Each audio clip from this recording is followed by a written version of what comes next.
Stop. Breathe. Listen. There is a mountain standing between you and the life you are meant to live. It is vast.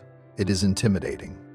Its peaks are shrouded in the fog of your fears, and its slopes are treacherous with the loose rock of your old patterns. You have been trying to climb this mountain for years. You pack new diets, new routines, new affirmations. You study new map self-help books, courses, therapies. You gather new guides, coaches, mentors, gurus. And yet, you remain at the base camp, stuck, cycling through the same struggles, hitting the same walls, falling into the same crevasses. Here is the truth you have been avoiding. The mountain is not your circumstances. The mountain is not your past. The mountain is not other people. The mountain is you. The very parts of you that you believe are holding you back: the fear, the self-doubt, the procrastination. The old wounds are not obstacles to be destroyed. They are the raw material of the mountain itself. They are the unintegrated parts of your being that you have been trying to outrun, ignore, or conquer. This is not a book about defeating yourself. This is about radical self-encounter. It is the understanding that your deepest challenges are not signs of brokenness, but signals. They are the terrain of your becoming. Your self-sabotage is not a flaw, it is a misguided protector. Your emotional pain is not a weakness, it is a compass. The summit you seek, the life of peace, purpose, and authentic power, is not reached by conquering the mountain, but by recognizing that you are the mountain. The path forward is not a climb, but a homecoming, an integration. Your war with yourself ends now. Welcome to the reckoning. Welcome to the realization that the mountain is you. Chapter 1. The Architecture of Self-Sabotage. Why you keep blocking your OWN path. Let's begin by dismantling the greatest lie you tell yourself: that you are failing despite your best efforts. The uncomfortable, liberating truth is that you are often failing because of your efforts. Not the efforts to succeed, but the deeper, unconscious efforts of a part of you that is terrified of what success, change, or healing actually means. Self-sabotage is not random. It is not a character defect. It is a brilliant, misguided protection strategy. Your psyche has learned, through past experience, often childhood or early trauma, that certain outcomes are dangerous.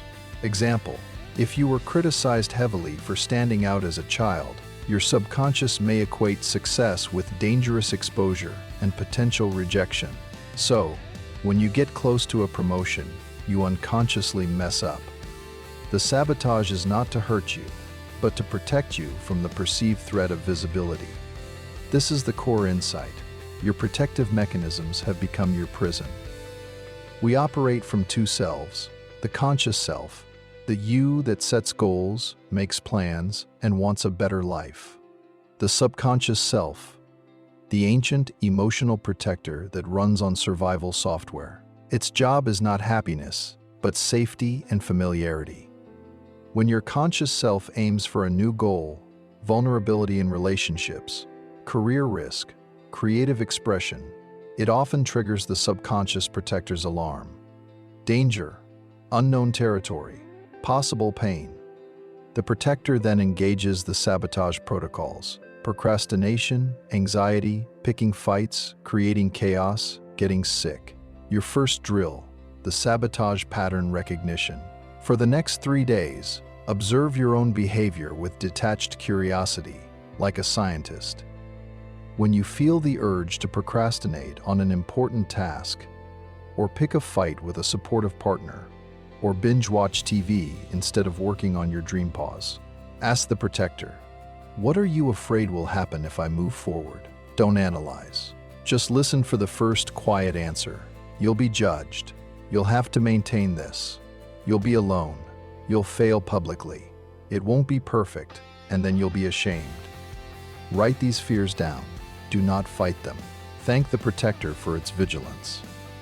Then gently tell it, I hear you, and I am choosing to move forward anyway. I am safe now. You are not trying to kill the protector. You are trying to retrain it. To update its software from safety equals staying small to safety equals my ability to handle whatever comes. The mountain is not your enemy. It is your own outdated defense system, calcified into a landscape. Stop fighting the terrain. Start learning its language. Chapter 2. The Two Selves, the conscious mind vs. the conditioned body. Your conflict is not just in your mind. It is embodied. It lives in your nervous system. You must understand this dichotomy. Your conscious mind lives in ideas, plans, and the future. It says, I want to be confident, successful, and peaceful. Your conditioned body, nervous system, lives in memory, sensation, and the past. It whispers through tension, anxiety, and avoidance. The last time you tried this, it hurt. I remember the feeling. We are not going back there. Your body holds the score. Every slight, every rejection, every failure, every trauma is not just a memory you recall, it's a physiological pattern that gets reactivated. When a present-day situation remotely resembles a past pain, your body reacts first. Your heart races, your stomach clenches, your shoulders tense, then your mind creates a story to explain it. I'm anxious because this is hard. No. You are anxious because your body is flashing back to a time when you were unsafe. Your mind is trying to make sense of a physical alarm system that's going off. This is why positive thinking often fails. You cannot affirm your way out of a nervous system that is stuck in a survival state. You must regulate your way out. The practice, somatic anchoring. When you feel self-sabotage rising, the anxiety before a big meeting, the urge to flee a good relationship, the paralysis before a creative project, do this. Pause. Stop everything. Feel your feet. Literally, feel the soles of your feet on the ground. Press down. This grounds you in the present moment, away from the past memory. Hand on heart. Place your hand over your heart. Feel its beat. Breathe deeply. Inhale for 4 counts. Hold for 4. Exhale for 6. The long exhale activates the parasympathetic nervous system, the rest and digest state. Speak to your body. Silently say, thank you for trying to protect me. The event you remember is over. We are safe here. Now, I am an adult, and I can handle this. This is not woo-woo. This is neurobiological repatterning. You are sending a safety signal to your amygdala, the brain's fear center, telling it to stand down. You are updating the conditioned body's software. You are the mountain. The trembling is just an old echo in the stone. Breathe and let the echo fade. Chapter 3. The function of pain. Your emotional compass. You have been taught that emotional pain is a malfunction, a sign that something is wrong with you, that you're not evolved enough, not positive enough. This is a dangerous misunderstanding. Emotional pain is a signal, a perfect, precise, internal GPS. Physical pain tells you, take your hand off the hot stove. Emotional pain tells you, this situation, relationship, or belief is out of alignment with your soul's integrity. Your anxiety is not your enemy. It is a messenger saying, you are focusing on a future you cannot control. Come back to the present. Your anger is not a flaw. It is a boundary marker saying, a value of mine has been violated. Your sadness is not weakness. It is the weight of something that needs to be released. Your envy is not shameful. It is a blueprint saying, there is a desire in me that is unexpressed. The problem is not the pain. The problem is that you have been taught to silence the messenger instead of reading the message. You numb it with scrolling, shopping, drinking, overworking. You spiritualize it away with good vibes only. You pathologize it as a disorder. All the while, the signal gets louder and louder, manifesting as depression, chronic anxiety, burnout, or physical illness. Your body and psyche will keep sending the bill until you finally listen. Your action. The Emotion Decoding Journal. For 1 week, commit to this practice. When you feel a strong, negative emotion, name it precisely. Not just bad. Is it grief? Resentment? Humiliation? Panic? Shame? Locate it in your body. Where do you feel it? A knot in the stomach? A tight chest? A heavy forehead? Ask the message, what are you here to tell me? Let the answer arise without censorship. Anxiety might say, you're neglecting an important responsibility. Resentment might say, "You're saying yes when you mean no." Apathy might say, "You're on the wrong path and your soul is checked out." Ask the need. What do I need to do, change, or acknowledge to address this? Example, you feel a spike of anxiety every time you think about your job. Message, this environment is crushing your creativity. You feel trapped. Need, you need to either redefine your role to include creative projects or start building an exit plan, even if it's just 30 minutes a day. The mountain is not the pain. The mountain is the wisdom the pain is trying to deliver. Stop running from the weather on your slopes. Learn what the storm is trying to water into growth. Chapter 4. Identity as a crutch, the prison of your OWN story. You have a story about who you are. I'm the anxious one. I'm a procrastinator. I'm not good with money. I always get left. I'm the responsible one. This story is not truth. It is a collection of conclusions you drew from past experiences that you have mistaken for your permanent identity. It is a crutch that has become a cage. Your psyche loves this story, even if it's painful. Why? Because the known, even if it's painful, is safer than the unknown. Your identity crutch gives you predictability. It tells you what to expect from yourself and the world. It provides a ready-made explanation for your struggles. That's just how I am. This is the most insidious form of self-sabotage, hiding behind the mask of your own identity. To change your behavior, you must first be willing to shatter the story. You must be willing to be a mystery to yourself for a while. To say, I don't know who I am in this area yet. I am discovering. The drill, the I am audit. Take out a piece of paper. Write down every I am statement you can think of that defines you, especially the limiting ones. I am disorganized. I am unlucky in love. I am not a morning person. I am terrible at boundaries. Now, next to each one, write, I have learned to believe I am disorganized. I have learned to believe I am unlucky in love. Finally, rewrite it as a choice or a feeling. I have chosen disorganized habits so far. I have felt unlucky in love based on past selections. See the shift? You are not the thing. You have a relationship to the thing, and relationships can change. Your new mantra: I am not my patterns. I am the consciousness observing my patterns. The mountain is not the story of the impassable peak.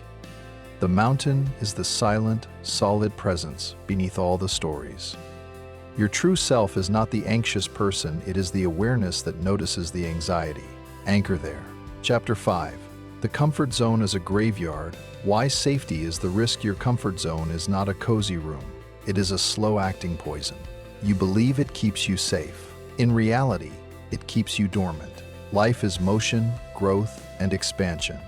Anything that is not growing is dying. Your comfort zone, by definition, is a space where no growth occurs. Therefore, it is a space where you are slowly dying to your potential, your dreams, your vitality. The brain craves homeostasis, sameness. It will rationalize staying in a dead-end job, a draining relationship, or a fearful mindset because the devil you know feels safer than the angel you don't. But here is the paradoxical truth. The greatest risk is taking no risk at all. The risk of regret. The risk of a life half-lived. The risk of looking back at 80 and seeing a graveyard of unlived potential, all buried in the name of safety. Your soul does not speak the language of safety. It speaks the language of aliveness. It calls you toward edges, challenges, and expansions. When you ignore that call, you don't stay safe, you become spiritually malnourished. This malnutrition shows up as depression, listlessness, and a sense of emptiness. The practice. The edge list. Make a list of things that feel slightly uncomfortable but alive. Not skydiving if you're terrified of heights. Think of the productive discomfort that leads to growth. Having an honest conversation you've been avoiding. Sharing your creative work with one person. Asking for what you're worth. Spending a Saturday alone without distraction. Signing up for a class in something you know nothing about. Your task this week: do one thing from your edge list. Not to achieve an outcome, but to send a message to your soul. I am listening. I am willing to be uncomfortable for the sake of my own aliveness. The mountain's climate is not meant to be comfortable. It is meant to be invigorating. The thin air at altitude is what forces your lungs to become stronger. Stop seeking the valley. Embrace the slope. Chapter 6. The alchemy of boundaries. From resentment to respect. Most self-sabotage in relationships stems from one failure: the failure to set and maintain boundaries. A boundary is not a wall. It is not, "I will shut you out." A boundary is a self-clarification. It is the statement: here is where I end and you begin. Here is what I am responsible for and what I am not. Here is what I will accept and what I will not. Without boundaries, you become a dumping ground for other people's emotions, responsibilities, and demands. You say yes when you mean no. You absorb criticism that isn't yours. You overfunction to make up for someone else's underfunctioning. This leads to covert resentment, the silent killer of relationships and self-esteem. You resent the other person for overstepping, but you resent yourself more for allowing it. This internal resentment then fuels self-sabotage. You pick fights, withdraw affection, or sabotage mutual goals because you're unconsciously angry at the dynamic you helped create. Boundary setting is the ultimate act of self-respect. It says, "My needs, my energy, and my peace matter." It is not selfish, it is responsible. You cannot pour from an empty cup, and you cannot build a stable mountain on the shifting sand of other people's expectations. The formula. The clean boundary statement. It has 3 parts. Observation. When you, specific behavior. Effect. I feel/I find that impact on you. Request or limit. In the future, I need. Specific change/I will. What you'll do to protect yourself. Example. When you make jokes about my career in front of friends, I feel disrespected and small. I need you to stop making those comments. If it happens again, I will calmly leave the conversation. Your action. Identify one fuzzy boundary in your life. Where are you feeling resentful? Use the formula. Write it down. Practice saying it out loud. Then when ready, communicate it calmly and without apology. The mountain does not apologize for its cliffs. It states its edges clearly. So must you. Your boundaries are the bedrock of your sovereignty. Chapter 7. The willingness to be alone. The foundation of all connection. Your deepest fear is not failure. It is aloneness. The prospect of being without the validation, distraction, or company of others feels, to the subconscious, like a death sentence. This fear makes you cling to draining relationships, stay in soul-crushing jobs for the community, and abandon your true self to fit in. Here is the counterintuitive secret. Your capacity for healthy connection is directly proportional to your capacity to be healthily alone. If you cannot tolerate being with yourself, you will use other people as escape hatches from your own inner world. You will choose people who distract you from your pain, not people who reflect your wholeness. This is the root of codependency and unsatisfying relationships. True relationship is the meeting of 2 complete circles, not the desperate interlocking of 2 missing pieces. You must become your own primary source of validation, comfort, and company. The practice. The solo date. Once a week, commit to a 2-3 hour block of intentional, undistracted solitude. No phone, no podcasts, no background TV, just you. Go for a long walk, sit in a cafe and people watch. Visit a museum, work on a hobby. The activity is less important than the condition. You are choosing to be alone, and you are paying attention to your own experience. At first, it will feel awkward. Your mind will scream for distraction. Stay with it. Ask yourself, what am I feeling right now? What do I actually want to do? What thoughts arise when I'm not drowning them out? This practice does not make you a hermit. It makes you self-possessed. It builds an inner citadel. From that place of inner fullness, you will attract different people who are also full. Not people looking to drain you. The mountain does not fear being alone on the plain. It knows its own majesty is complete. Cultivate your own inner majesty. Connection will then be a gift, not a need.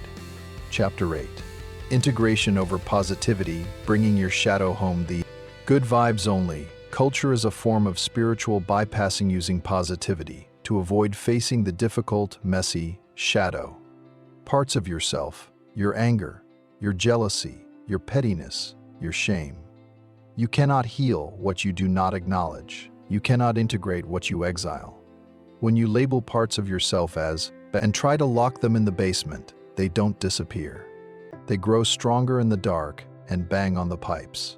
They emerge as self-sabotage, projections onto others, or unexplained moods. Integration is the process of bringing your shadow home. It is saying, this too is part of me. This jealousy, this rage, this fear, it is not my enemy. It is a disowned part of me that needs understanding, not excommunication. The goal is not to become a person who never feels jealousy, but to become a person who can feel jealousy without letting it dictate your actions. Who can say, ah, there's my jealousy. It's telling me I feel insecure about X. Hello, jealousy. I see you. What do you need from me to feel secure? The shadow dialogue practice. When you notice a negative trait or impulse, e.g., I'm being so petty, don't shame it. Get curious. Personify it. Give it a name, an image. Hello, petty Percy. Ask it, what are you trying to protect me from? Often, hurt, feeling insignificant, being taken advantage of. Thank it for its protective intent. Ask it, is there a healthier way we can meet this need together? By dialoguing, you reclaim the energy trapped in the shadow. The trait often loses its compulsive power because it's no longer operating in the dark. The mountain contains both the sunny meadow and the dark forest. Both are essential to its ecosystem. Stop trying to clear-cut your inner forest. Learn to walk through it with a flashlight of compassionate awareness. Chapter 9. The power of radical acceptance. Letting the mountain be your final, most profound obstacle is your known acceptance of what is. Your resistance to the present moment, to your current feelings, to your unresolved past. You think, I'll be happy when I fix this, when I lose the weight, when I heal that trauma, when I achieve that goal. You make your peace conditional on a future arrangement. This is the source of perpetual struggle. You are at war with reality, and reality always wins. Radical acceptance is not passive resignation. It is not saying, this is fine, I'll never change. It is the active, courageous choice to stop arguing with what is true in this moment. It is saying, right now, I am 30 pounds overweight. That is the current reality. Not a judgment, just a fact. It is saying, right now, I feel terrified about this opportunity. Not I shouldn't feel this way. It is saying, my childhood had that pain in it. That happened. Not getting stuck in the story, but acknowledging the fact. From the solid ground of what is, you can make clear, powerful choices. From denial and resistance, you can only make frantic, reactive ones. The practice, the isness mantra. When you feel resistance, anxiety, or struggle, pause. Say to yourself, it is what it is until it isn't. Breathe into that. I am anxious. It is what it is until it isn't. This simple phrase does two things. It accepts the present reality without drama. It holds the door open for change, implicitly trusting that it isn't will come in its own time. You stop wasting energy fighting the mountain's current weather. You sit in your shelter, accept the rain, and know the sun will come. This acceptance is the birthplace of true, sustainable action. Chapter 10. Becoming the mountain, the Unshakeable foundation. We arrive at the integration. You have spent a lifetime seeing yourself as the climber, struggling, striving, exhausting yourself against an external peak. The transformation is this. You are not the climber. You are the mountain. The climber is temporary, your ego, your fears, your transient thoughts and feelings. They scramble on your surface, come and go like weather. The mountain is your essential self, the silent, vast, unshakable awareness that witnesses it all. the foundational consciousness that has been there through every high and low, every joy and trauma. This self does not need to be fixed. It is already whole. It is already enough. Your life's work is not to build this mountain. It is to remember that you are it.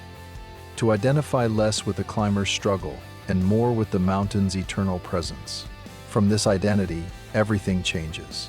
Self-sabotage becomes communication from a part of you that needs integration. Emotional pain becomes guiding data. Challenges become the very terrain that gives the mountain its majestic character. Aloneness becomes the deep peace of your own solidity. The final visualization, the mountain meditation. Close your eyes. See a magnificent mountain, Ansi, unmoving. Its peak in the clouds, its roots deep in the earth. Seasons change on its slopes. The gentle growth of spring, the fierce storms of summer, the release of autumn, the silent stillness of winter. Through it all, the mountain sits. It does not chase the sun or fear the storm. It simply is. Now, feel that mountain within your own chest. That solid, silent, eternal presence. That is you, the true you. The thoughts are passing clouds. The feelings are changing weather. You are the mountain that hosts them all. Anytime you feel lost, return here. To the mountain within. You are already home. You are already whole. You are the foundation you've been seeking. The journey ends where it began, with you. But now, you see with new eyes. The obstacle was not out there. The mountain was not blocking your path. You were the path all along. Every moment of self-sabotage was a cry from a lost part of you, asking to be welcomed back. Every surge of emotion was a map to a deeper truth. Every boundary crossed was an invitation to build stronger bedrock. You are not broken. You are not behind. You are not in need of fixing. You are in a constant, beautiful, sometimes difficult process of becoming.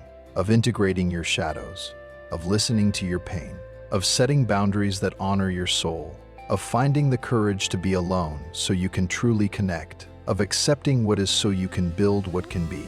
Stop climbing, stop fighting, stop trying to reach some distant summit where you'll finally be enough. Plant your feet, feel your own solidity, breathe your own air. You are not a problem to be solved, you are a presence to be lived. The mountain does not aspire to be a mountain. It simply is. You simply are. Now, live from that knowing,